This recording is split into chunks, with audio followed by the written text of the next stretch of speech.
तव्हां इलेक्शनूं लड़ो था हिन पुलिस जे सहारे, जॾहिं तव्हां VVSP घुराए तव्हां बाय इलेक्शनूं खटो था, तव्हां इलेक्शन में पुलिस जो इस्तेमालु करियो था, त तव्हांखे इहे ॾींहं ॾिसणा पवंदा जो हिकिड़ो जेको आहे MPA उहो पुलिस वारनि ते हाणे ॻाल्हाए रहियो आहे।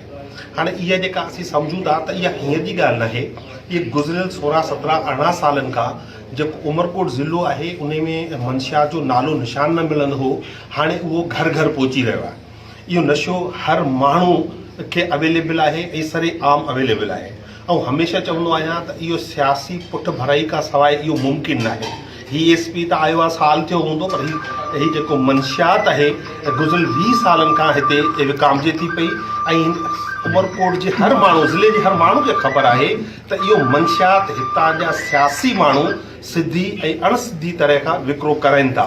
जेकॾहिं हितां जा सियासतदान ऐं चूंडियल नुमाइंदा सम्झनि था त इहो मंशियात बंदि थियणु घुरिजे त सभ खां पहिरीं हू अचनि आवाम जे साम्हूं ऐं हल्फ़ ॾियनि त असीं कंहिं बि मंशियात फ़रोश जी पुष्टपराई न कंदासीं, के मंशियात फ़रोश जेको गिरफ़्तार थींदो उनखे न छॾींदासीं। इहो बुनियादी तरह हिकिड़ो कारोबारी झेड़ो आहे जेको चूंडियल नुमाइंदनि ऐं उन्हनि जे छाड़तनि जे विच में आहे। हिकिड़ा चाहिनि था असांजी ब्रांड हले, ॿिया चाहिनि था असांजी ब्रांड हले। न हिननि खे मंशियात ख़तमु करण जो कोई इन्हनि खे को शौक़ु आहे, न ई को उमरकोट जे अवाम जी भलाई चाहिनि था। जे चाहिनि था अचनि ही उमरकोट जे माण्हुनि खे हलफ़ ॾियनि, हुननि गॾु बीहारे चवनि त हू मंशियात जे ख़िलाफ़ जंग कंदा। बाक़ी के पुलिस वारे जी हिम्मत न आहे त हू मंशियात लाइ ऐं हिननि जे आशीर्वाद खां बग़ैर लाइ। सियासी जो मौक़िफ़ तमामु वाज़े आहे।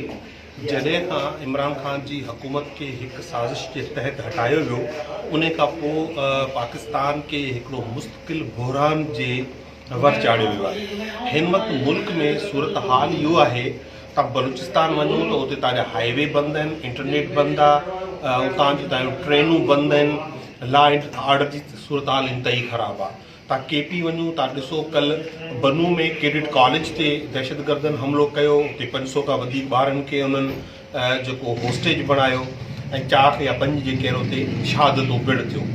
तव्हां अचो ॾिसो इस्लामाबाद में जेका कोर्ट आहे, डिस्ट्रिक्ट कोर्ट, उन ते हमिलो थियो आहे, 12 वकील ऐं आम माण्हू मारिजी विया आहिनि। सिंध में हिकिड़े पासे धाड़ेलनि जो राज आहे त ॿिए पासे वरी 144 नाफ़िज़ कयो वियो आहे।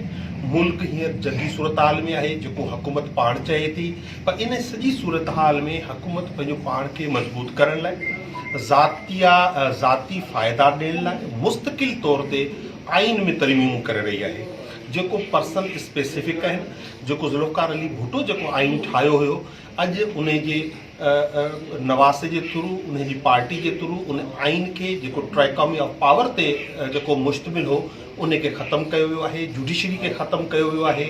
जेको सदर आहे हिन वक़्तु पाकिस्तान जो ज़रदारी साहब, उन ते पहिरीं बि करप्शन जा कई केसिस हलंदा आहिनि, उनखे जेका आहे इम्यूनिटी ॾिनी वई आहे, इस्तिशना ॾिनो वियो आहे ऐं पूरी उमिरि लाइ ॾिनो वियो आहे त हाणे भले हू क़तल बि करे त उनखे आइनी तौर ते, क़ानूनी तौर ते को पुछा नथो करे सघे।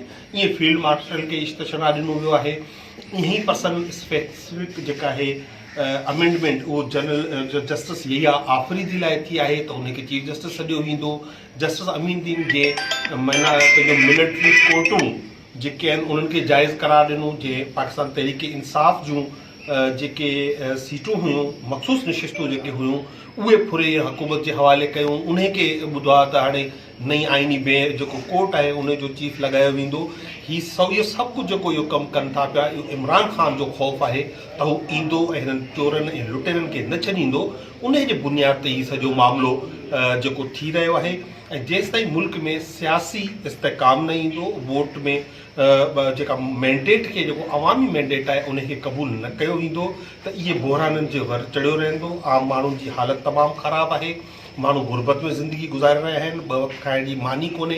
अध खां वधीक आबादी खे तालीम कोन्हे। 2.5 करोड़ खां ॿार जेके आहिनि मुल्क में, उहे स्कूलनि में नथा वञनि। बुख आहे, बेरोज़गारी आहे ऐं हीअ हुक्मरान रुॻो पंहिंजो पेट भरण में ऐं पंहिंजो पाण खे तहफ़ुज़ ॾियण में घुराए।